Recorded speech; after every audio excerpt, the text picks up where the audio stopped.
Hello, ladies and gentlemen. Eddie Marcus here again. My man, yours, the same. Got a wonderful message for you tonight. Coming live to you from Station WEBM. That's wonderful, Eddie B. Marcus. Operating smack down from the top of the sky, right to wherever you are. And this message is designed to loosen you up, to free you up, and let the love light that has always been dormant in you burst through like the blood that flows through your veins. And when it's all over, I hope you will like, comment, or subscribe. You know, I was out thinking, this is what this message is about that I got for you that I think is so fantastic, worthy of your hearing, is that every last one of us as human beings have a desire to live in peace, to be prosperous in life, and to have it situated that it's a joyous life. We think that if we can find that type of combination, we believe that it would be no problem in realizing our every dream. And that is not just unique to you. That's unique to every human being on the face of the earth. Some people got it, know it, and keep it throughout their lifetime. Others got it, forget about it because it seems impossible, and they fall into something else. Even those who don't forget about it fall into something else. So everybody usually gives up. And you, every last one of you, were made to experience that kind of realization. You were made to experience heaven. You were made to experience paradise on earth. You were made that way.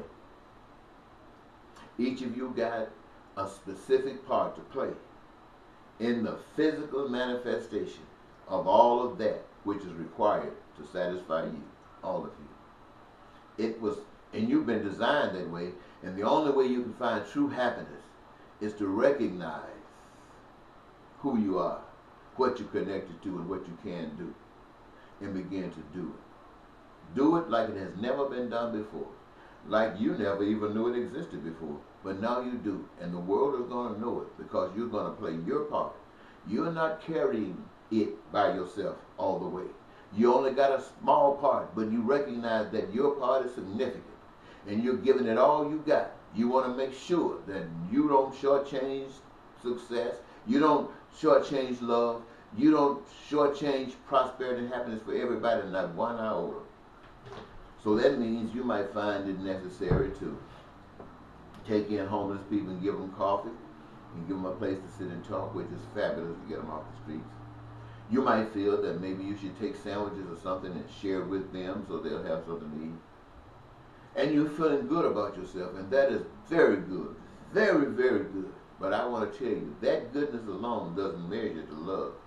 Because what you are doing for these right here, this expression of love, if you were truly led by love, you would understand that as important as this is to you, and this is something that you can do, everything else is just as important. And sometimes you might not be able to put hands on it just like you're putting hands on this situation. But you can put hands on it in such a way that what you speak of, that what you represent gives brilliant significance to exactly the same truth that is what you can't do, somebody that's already doing it. And all they need is that support. But to say, if I could just help one, now that's a good thing to say. But a lover is not going to be satisfied with it. A lover is going to give all that love has to get it all. That's the only way love can be true, to love. And so, ladies and gentlemen, I tell you, we talk about the preachers, and I've talked about that. And I've given you the information that the only preacher, the only true preacher, is the Spirit. Some people call it the Holy Ghost. But it's that same Spirit that Jesus was talking about when he said, I will send you a comforter. The one from the Father who, what the Father is the Spirit. And now the hope is that you will allow the Spirit to come into you by the renewing of your mind and allowing that Spirit that comes into you to be your guide. The Spirit of love to be your guide. And when you can do this, and you for you're going to have a certain amount of truth about you for the Spirit to come into you, because only the pure in heart shall see God. So you've got to have something going on. And so that Spirit has no problem of being one with your spirit. Now you see the liberty, the freedom of truth. And so you can stand for what this society needs. You don't go along to get along. You stand for what is good for everybody. That way you don't have to bite your tongue. Stand for what's good for everybody. What's good for the gander is good for the goose. Stand for what's good for the liberals today is just as good for the conservative, or what is good for the conservative is just as good for the liberals. Whites and black, men and women, straight and gay, is just as good. Love can't be bothered with that other stuff. And by the renewing of your mind, you allow the Spirit to be alive in you.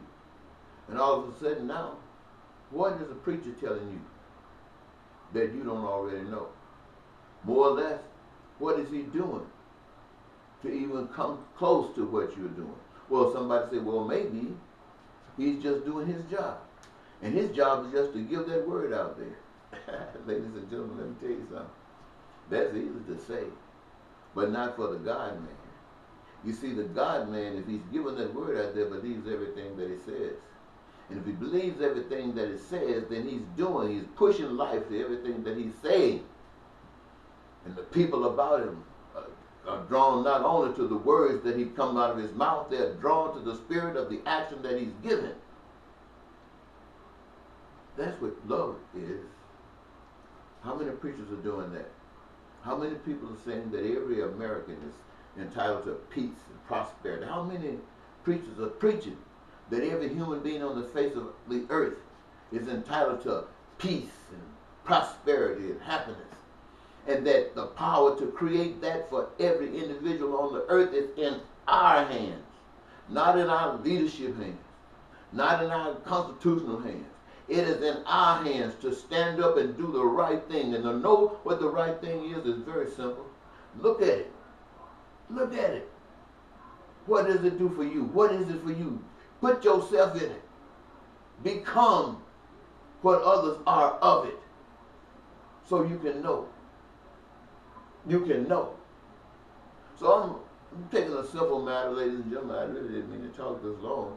But I just wanted you to know that it has been prepared, that wonderful life that you so desire, you should be living it right now. But we have allowed an enemy. When I say we have allowed, I don't even know if that's a fair expression. I should just say there is an enemy that's in the midst, that's preventing us from experiencing that. In every form and in every fashion in our everyday life, that image, that spirit is put before us to keep us sidetracked from life, to sucker us in. And those who have stood before us that tell us the truth, to shine for us, they've been taken out. They've been killed. They've been killed. Some of them have been given statues. Some of them have been given monuments. Some of them have streets named after them. All of those kinds of things. But you, the people, are not walking according to that for which they gave their lives. So you've been tricked to think that somebody giving a statue means something. It doesn't mean a darn thing to them and neither to you. Because if it meant something to you, you'd push that stone aside and start walking in the same footsteps that one who gave their lives. Started from Jesus and even before Jesus. I don't know those up there. But the ones back this way, you start putting your foot in there, walking according to that truth, walking according to that love, so the glory of life might shine but we can't do that if we don't have the Spirit. We'll find all kinds of excuses if we don't have the Spirit. Oh, my family, my wife, my kids, oh, my family name, oh, everything you can imagine will come up and prevent you from being free. And as you give in, your whole family become possessed and enslaved by your failure. And I say you're talking about all of us, by our failure. But you can't judge all of us.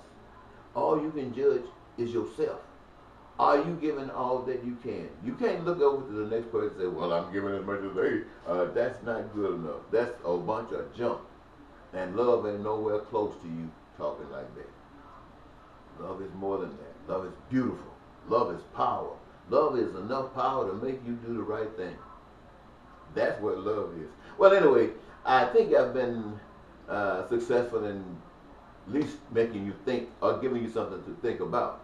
I want to thank you so very much, ladies and gentlemen, just for giving me this moment. It's a little motivational moment, hoping that whatever you're doing, that by giving this time to click and bang, that maybe you will walk away or get up from your coffee and say, well, that's something I want to think about. But I just wanted to do whatever it does. If it makes some of you think, right on. If it touches some of you in the inside and you say, ooh, I got to do something, then right on. And if it doesn't bother you at all, thank you for listening.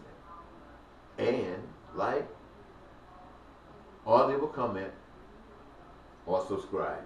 Thank you very much. Bye-bye.